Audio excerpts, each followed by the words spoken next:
स्वास्थ्य तथा जनसङ्ख्या मन्त्रालयको कोभिड-19 सम्बन्धी नियमित प्रेस ब्रिफिङमा स्वागत छ। म प्राध्यापक डाक्टर जागेश्वर गौतम। हामी हरेक दिन जस्तै आज पनि नेपालमा कोभिड-19 को राष्ट्रिय अद्यावधिक विवरण नेशनल अपडेटका साथ उपस्थित भएका छौँ। आज हामीले जनस्वास्थ्य विद डाक्टर सुरेश तिवारीलाई निम्त्याएका छौँ। हामीलाई साङ्केतिक भाषामा दिनेश श्रेष्ठले साथ दिइरहनु भएको छ। आज देशभरि जम्मा सक्रिय संक्रमितहरूको संख्या 18,112, संस्थागत आइसोलेसनमा रहनुभएका व्यक्तिहरूको संख्या 10,832। प्रदेश अनुसार संस्थागत आइसोलेसनमा रहनुभएका व्यक्तिहरू प्रदेश 1 मा 1,286 जना, प्रदेश 2 मा 1,516, बागमती प्रदेशमा 4,906, गण्डकी प्रदेशमा 575, प्रदेश 5 मा 1,293, कर्णाली प्रदेशमा 359 र सुदूरपश्चिम प्रदेशमा 897 जना हुनुहुन्छ। यसैगरी होम आइसोलेसनमा रहनुभएका संक्रमितहरू प्रदेश 1 मा 544, प्रदेश 2 मा 4,091, बागमती प्रदेशमा 2,106, गण्डकी प्रदेशमा 38, प्रदेश 5 मा 323, कर्णाली प्रदेशमा 45 र सुदूरपश्चिम प्रदेशमा 133 गरी जम्मा 7,280 जना हुनुहुन्छ। हाल विश्व नै कोभिड-19 को महामारीको चपेटामा छ। यसबाट नेपाल पनि अछुतो रहन सकेको छैन। आजसम्मको तथ्याङ्क हेर्दा विश्वमा 2,56,52,533 जना व्यक्तिहरू कोभिड-19 बाट संक्रमित हुनुभएको छ भने 8,55,018 जना व्यक्तिको निधन भइसकेको छ। निको हुने संख्या 1,79,51,864 रहेको छ।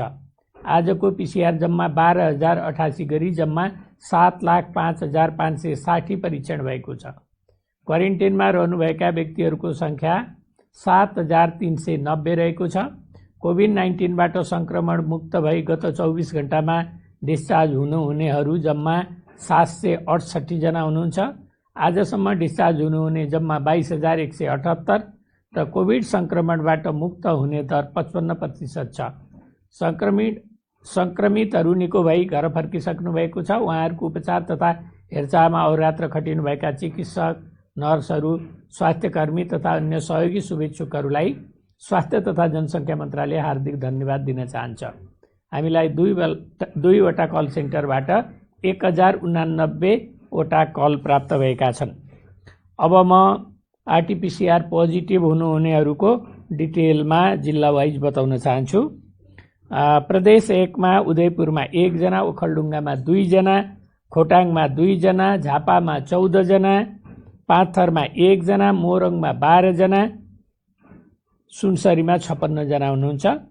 प्रदेश 2 मा धनुषामा 1, पर्सामा 2, बारामा 11, महोत्तरीमा 2, रौतहटमा 5, सप्तरीमा 1, सर्लाहीमा 19 हुनुहुन्छ।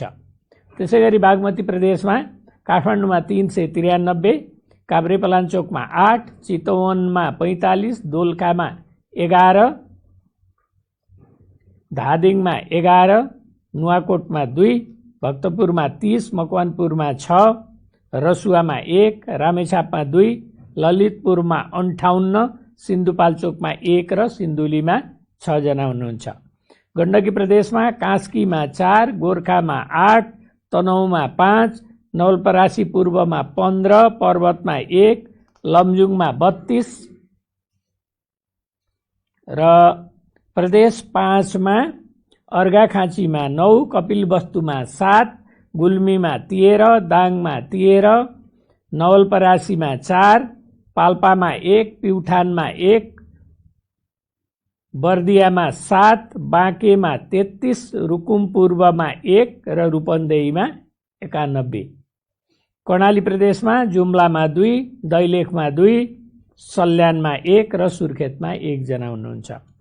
सुदूरपश्चिम प्रदेशमा अछाममा 13, कञ्चनपुरमा 4, कैलालीमा 20, डडेलधुरामा 2, डोटीमा 24, बझाङमा 40 र बैतडीमा 12। यसरी जम्मा 344 महिला र 725 पुरुष गरी जम्मा 1,069 जना र हालसम्म संक्रमित हुनेहरूको जम्मा संख्या 40,529 छ। म प्रादेशिक रूपमा क्वारेन्टाइनमा रहेका व्यक्तिहरूको संख्या भन्न गइरहेको छु। प्रदेश 1 मा 853, प्रदेश 2 मा 724, बागमतीमा 742, गण्डकीमा 2343, प्रदेश 5 मा 836, कर्णालीमा 268, सुदूरपश्चिममा 1624 गरी 7390 र हालसम्म डिस्चार्जको संख्या प्रदेश 1 बाट 1625, प्रदेश 2 बाट 5397, बागमती प्रदेश 1336, गण्डकी प्रदेशमा 1708, प्रदेश 5 बाट 5023, कर्णाली प्रदेशबाट 2101, सुदूरपश्चिम प्रदेशबाट 4928 गरी जम्मा 22,178 र आइसियुमा रहनुभएका बिरामीहरूको संख्या प्रदेश 1 मा 4, प्रदेश 2 मा 29, बागमती प्रदेशमा 75, गण्डकीमा 6, प्रदेश 5 मा 13 गरी जम्मा 127 जना हुनुहुन्छ र भेन्टिलेटरमा रहेकाको संख्या बागमतीमा 14 र प्रदेश 5 मा 3 गरी जम्मा 17 जना हुनुहुन्छ र 500 भन्दा बढी संक्रमितहरू रहेको जिल्ला 12 वटा छन्।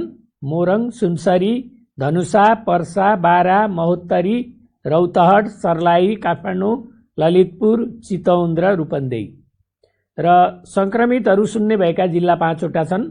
सोलुखुम्बु, मुस्ताङ, डोल्पा, मुगु र हुम्ला र यसपछि डाक्टर सुरेश तिवारीजीलाई आफ्नो कुरा राख्न म अनुरोध गर्छु। धन्यवाद डाक्टर। हामीले पछिल्लो समयमा खास गरी यो कोभिड-19 को संक्रमण कसरी गइरहेछ र खास गरी अहिले विभिन्न सञ्चार माध्यम, नागरिक समाज र समग्र देशले कतै हामी कोभिड-19 को यो महामारीमा कुन अवस्थामा छौँ भन्ने प्रश्न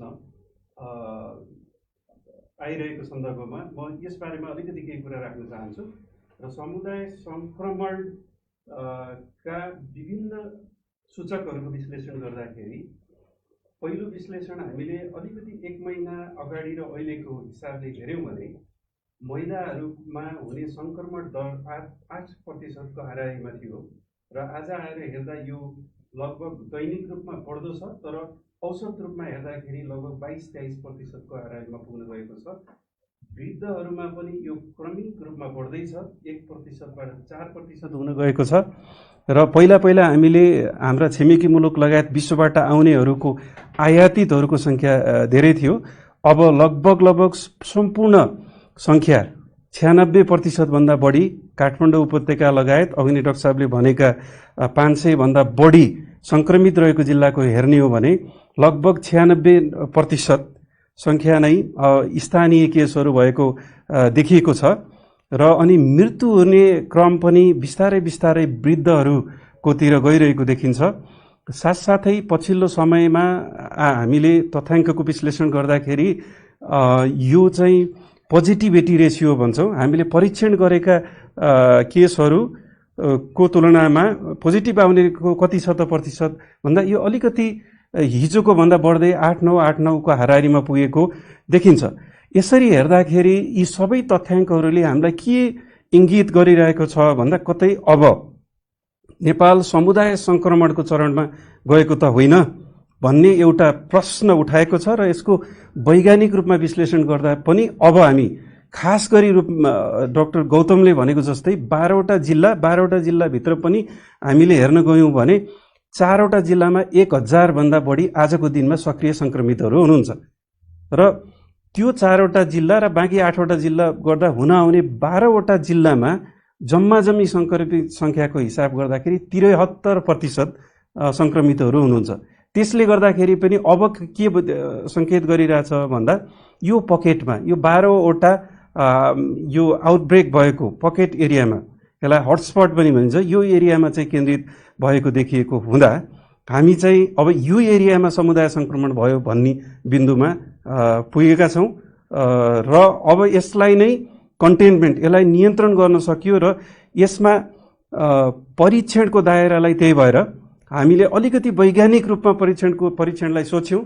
दायरा होइन कि परीक्षण के कसमा गर्नुपर्छ, परीक्षण गर्नुपर्छ यो ठिक छ, किनकि परीक्षण गरियो भने यसलाई चेन अफ ट्रान्समिसन भन्छ। संक्रमणको जुन जालो छ यसलाई तोड्न सकिन्छ, जुन चेन छ यसलाई तोड्न सकिन्छ, त्यसका लागि परीक्षण गर्नुपर्छ। तर परीक्षण जताभावी गरियो भने फेरि पनि यसले विज्ञानलाई सही ठाउँमा पुर्याउँदैन र स्वास्थ्य तथा जनसङ्ख्या मन्त्रालय र समग्र नेपाल सरकारको जुन कोभिड विरुद्धको महाअभियान छ यसलाई सहयोग गर्नको लागि पनि हामीले फेरि गम्भीर रूपमा छलफल गरेर परीक्षण गर्नुपर्ने क्षेत्र, व्यक्ति समूहको निर्क्युल गरी अगाडि बढ्नुपर्ने छ। र यसमा यति भनिरहँदाखेरि यसमा हाम्रो समग्र समाजको भूमिका के छ त? दुईटा पक्षको एकदमै महत्त्वपूर्ण भूमिका देखियो, समग्र समाज र समग्र सरकार। समग्र समाज यो मानेमा हो कि आज हामी सबैलाई थाहा भइसक्यो कि कोभिड-19 को कुनै उपचार छैन। पछिल्लो समयमा जुन औषधिको प्रचार भइरहेको छ त्यो औषधिले पनि सिम्पटमलाई उपचार गर्ने हो, यो कोभिडको औषधि होइन। म यही माध्यमबाट यहाँहरू सबैलाई भन्न चाहन्छु कि कोभिडको औषधि भ्याक्सिन संसारभरि विकासकै क्रममा छ, अहिलेसम्म आएको छैन। त्यसले गर्दा समुदायको भूमिका अत्यन्त महत्त्वपूर्ण र अहिले औषधि उपचार र अझ सही अर्थमा भन्ने हो भने पहिलो अस्पताल नै समुदाय हो, पहिलो अस्पताल नै यहाँहरूको घर हो। र हामी सुरक्षित घरबाट बनाऊ, मलाई केही हुँदैन अरूलाई हुनसक्छ भन्ने खालको भ्रमबाट हामीले चाहिँ भिडभाड सिर्जना गऱ्यौँ भने सायद यो सबै समाज र नेपाल सरकार र नागरिक समाजको भूमिकामा हाम्रो क्रियाशीलताले, हाम्रो चाहिँ अनुशासित क्रियाशीलता चाहिँ हामीले स्थापित गर्न सकेनौँ भने यसको विरुद्ध कोभिड-19 विरुद्धको लडाइँमा हामी सफल हुन सक्दैनौँ।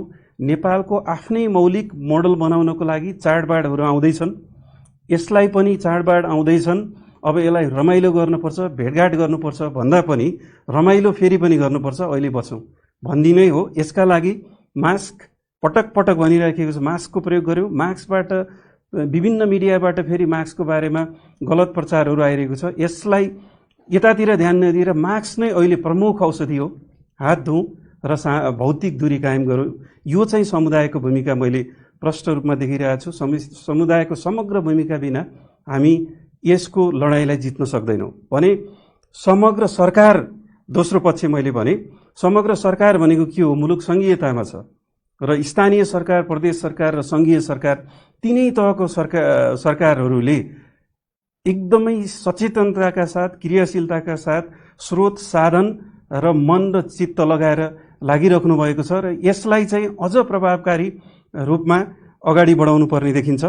र यसलाई अगाडि बढाउनुको लागि हामीले सङ्क्रमण दरलाई नजिकसम्म निहाल्ने र यदि सङ्क्रमण दर कुनै जिल्लामा 200 भन्दा बढी भएको खण्डमा लकडाउन गर्ने, बन्दाबन्दी गर्ने, 500 भन्दा बढी भएको खण्डमा, किनकि यो मैले किन भनिरहेको छु भन्दा हाम्रो जिल्लाहरूमा स्वास्थ्य सेवा प्रणाली, स्वास्थ्य कर्मी र सप्लाईहरूको, औषधिहरूको व्यवस्था गर्न कठिन हुने भएको हुँदा 500 भन्दा बढी केस भएमा बरु हामीले यो चाहिँ कर्फ्यू आदेश अहिले जुन जारी भएको छ काठमाडौँ उपत्यका लगायतका विभिन्न ठाउँमा यो गर्न सकिन्छ र कम सङ्क्रमित भएका ठाउँहरू र अघि डाक्टर गौतमले भनेका जस्तै 5वटा जिल्लाहरूमा कुनै सङ्क्रमणै नभएका जिल्लाहरूमा चाहिँ जनस्वास्थ्यका मापदण्डहरू पुरा गर्दै, पूर्ण रूपमा पालना गर्दै हामीले चाहिँ हाम्रा आर्थिक गतिविधिहरू, सामाजिक गतिविधिहरू र व्यावसायिक गतिविधिहरूलाई बिस्तारै सुरु गर्दाखेरि उपयुक्त हुने देखिन्छ। किनकि हामीले सम्पूर्ण रूपमा मुलुकलाई एउटा कम्प्लिट गतिशीलता भन्दा बाहिर राखेर एकदम एक ढिक्कामा जमाएर राख्न सक्दैनौँ। देश गतिशील हुनुपर्छ, समाज गतिशील हुनुपर्छ। यसका लागि फेरि पनि सरकारले एकतिरबाट प्रयास गरिरहेको, निरन्तर प्रयास भइरहेको छ सरकारबाट र यसका साथसाथै अझ यसलाई राम्रो बनाउनको लागि पनि नागरिक समाजहरूबाट एउटा क्रिटिकल मासबाट सकारात्मक सहयोगको अपेक्षा। हामी सबैले सकारात्मक सहयोग गरौँ। प्रश्न छन् तर उत्तर कसरी गर्न सकिन्छ, हल कसरी गर्न सकिन्छ, हामी समग्र रूपमा व्यक्ति समाज बुद्धिजीवीहरू र समग्र सरकारहरू पनि समस्या यी हुन् भने हलका बाटाहरू के हुन् त, हामी त्यतातिर छलफल गरौँ।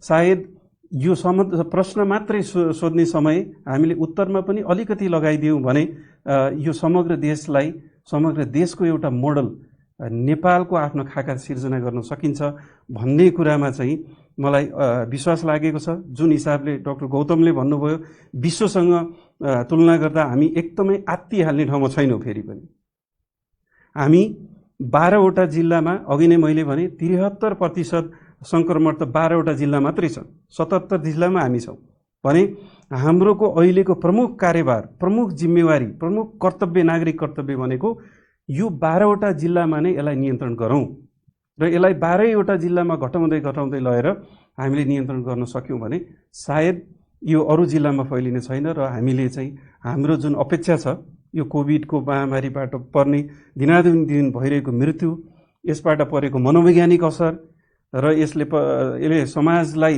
जुन चाहिँ एउटा सामाजिक एवं मनोवैज्ञानिक हिसाबले त्रसित गरिरहेको छ, यो त्रसित नभइकन यसको विरुद्ध लड्न सकिन्छ। यसको विरुद्ध मेरो भूमिका पनि महत्त्वपूर्ण छ, स्थानीय सरकारको छ, प्रदेश सरकारको छ, सङ्घीय सरकारको छ, बुद्धिजीवीको छ, नागरिक समाजको छ, सबैको भूमिका छ भन्ने हिसाबले हामीले एउटा साझा सङ्कल्पका साथ अगाडि गयौँ भने हाम्रो तथ्याङ्कले हामीलाई सजग हुन भनेको छ, तर हाम्रो तथ्याङ्कले हामीलाई एकदमै त्रसित हुन चाहिँ भनेको छैन। भन्छन् हामी यहाँहरूलाई, हामी सबैलाई थाहा छ, युद्धको बेलामा त गइसक्यो, युद्धमै छौँ हामी, डराएर हुँदैन, युद्धमा लड्नै पर्छ, हामी पनि कोभिडमा लड्नै पर्छ। लड्ने भनेको सचेत भएर हो, जनस्वास्थ्यका मापदण्ड पूर्ण रूपमा पालना गरेर हो। यो मापदण्ड जनतादेखि लिएर आएर सबै पेसागत समूहहरू, हामी स्वास्थ्य कर्मीहरू र मैले सम्झन पनि मन लाग्यो, विभिन्न मिडियाहरूमा एकजना स्वास्थ्य कर्मीको मृत्युको कुरा पनि आइरहेको छ र यो दुःखद हो। सबै पेसाकर्मीहरू, स्वास्थ्य कर्मीहरूको मृत्यु हुनु चाहिँ अत्यन्त दुःखद कुरा हो र यो यस्ता कुराहरू फेरि हुन नदिनको लागि हामी व्यक्तिगत रूपले, संस्थागत रूपले, सामाजिक रूपले र राष्ट्रिय रूपले तयार हौँ। यो तयारीका साथ हामी अगाडि बढौँ र हामी हताहत हुने अवस्थामा छैनौँ भन्ने चाहिँ मेरो अनुरोध छ। धन्यवाद, नमस्कार। र अनुरोध पनि छ हाम्रो। भाद्र 16, 2077 हालै नेपाल स्वास्थ्य अनुसन्धान परिषदले गरेको अवलोकन अध्ययनको काठमाडौँमा करिब 70% मास्क प्रयोग गरेको पाइएको थियो। स्वास्थ्य तथा जनसङ्ख्या मन्त्रालयले कोरोना सङ्क्रमणबाट बच्न मास्क प्रयोग गर्नका लागि गरेको अपिललाई मानेर नाकमुख छोपिने गरी मास्क लगाउने सबैजनालाई हामी धन्यवाद दिन चाहन्छौँ। घरबाट बाहिर निस्कने सबैले नाकमुख राम्ररी छोपिने गरी मास्क लगाउनुपर्छ भन्नेमा स्वास्थ्य तथा जनसङ्ख्या मन्त्रालयको तर्फबाट हामी जोड दिन चाहन्छौँ। हामीले आफ्नै अवलोकन, अध्ययन र विभिन्न सञ्चार माध्यमहरूमा देखाएअनुसार सार्वजनिक स्थानहरूमा चिनेको वा नचिनेको अर्को व्यक्तिसँग 2 मिटर दूरी राख्ने गरेको पनि खासै पाइएको छैन। अस्पताल, किराना पसलहरूमा हामीले 2 मिटरको दूरी राख्नु त कहाँ हो कहाँ, तछाड मछाड गर्ने हाम्रा बानी व्यवहारहरूलाई अझै परिवर्तन गर्न सकेका छैनौँ। हामीलाई सधैँ हतार हुने गर्छ। कतिलाई हामी लाइनमा दूरी कायम गरेर बस्ने संस्कारको विकास गर्नुपर्ने हुन्छ। हतार छ भने अलि चाँडै घरबाट निस्क्यौँ, बिहान अलि छिटो उठौँ, पालो कुर्न धैर्य गरौँ, सभ्य बनौँ। लाइनमा बस्ने हामीलाई त्यति आउँदैन, हतारो नै हुन्छ भने सकभर सबैलाई छिटो चाहिएको काम गरौँ। आफूभन्दा अगाडि आएका मान्छेलाई व्यवस्था गरी ठुलो स्वरमा बोलेर अगाडि सरेर पहिला आफ्नो काम सक्न हामीलाई अलिकति पनि अप्ठ्यारो लाग्दैन जस्तो छ। कहीँ कतै लाइनमा बस्ने चलन भए पनि हामी एक अर्कोसँग लगभग टाँसिएको जस्तै गरी नजिक बस्ने गरेका छौँ। खाली भएमा बीचमा अर्को मान्छे छिर्ने डर रहन्छ र अर्को व्यक्तिलाई पनि बीचमा छिर्न अप्ठ्यारो पनि लाग्दैन। कतिपय देशमा लाइनमा आफ्नो पालोमा काम गर्नुलाई सभ्यताको रूपमा हेरिन्छ, सभ्यताको सूचक मानिन्छ। पालो मिच्ने भनेर त कतै कसैले सोच्न पनि सक्दैन।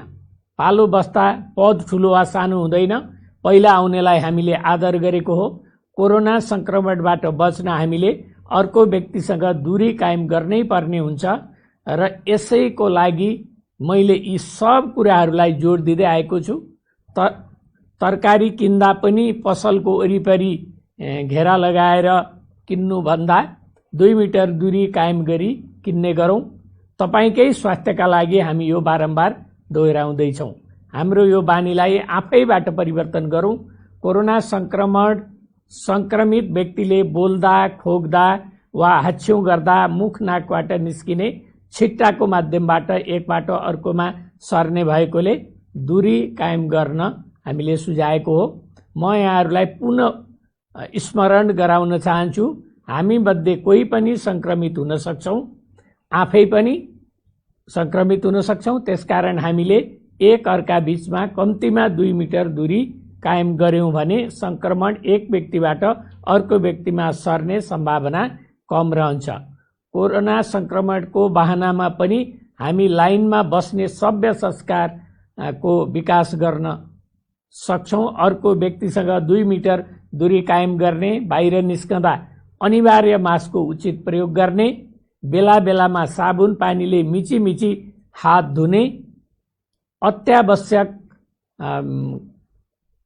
काम नपरी बाहिर ननिस्कने, भेटभाड नगरी कोरोना संक्रमणको जोखिमबाट आफू बचौं र अरूलाई पनि बचाऊ। र यसपछि दुःखद खबरहरू छन् र गएको 24 घण्टामा 11 जनाको निधन भएको छ। एकजना मौतरको 4 वर्षीय बालिका छन्। त्यसबाहेक अरू पुरुषहरू हुनुहुन्छ 10 जना। मौतरीको एक 37 वर्षीय पुरुष, सिराको एक 65 वर्षीय, पर्साको 3 जना 53, 80 र 60 वर्षीय, बाराको 60 वर्षीय, चितवनको 52 वर्षीय, काठमाडौँको 2 जना 70 र 35 वर्षीय र मकवानपुरको 58 वर्षीय पुरुषहरू हुनुहुन्छ। र यसरी निधन हुनेको संख्या 239 पुगेको छ र यो टोटल बिरामीहरू संक्रमितहरू मध्ये यो 0.59% हो। यो पनि बढ्दो क्रममा रहेको छ। यसरी मृत्यु हुनेहरूप्रति स्वास्थ्य तथा जनसङ्ख्या मन्त्रालय हार्दिक श्रद्धाञ्जली व्यक्त गर्न चाहन्छ र शोक सन्तप्त परिवारप्रति हार्दिक संवेदना प्रकट गर्दछ। यसका साथै आज विज्ञ सुरेश तिवारी, दिनेश श्रेष्ठ सहित सम्पूर्ण साथीहरूलाई धन्यवाद दिँदै म यहाँबाट बिदा हुन चाहन्छु। धन्यवाद, नमस्कार।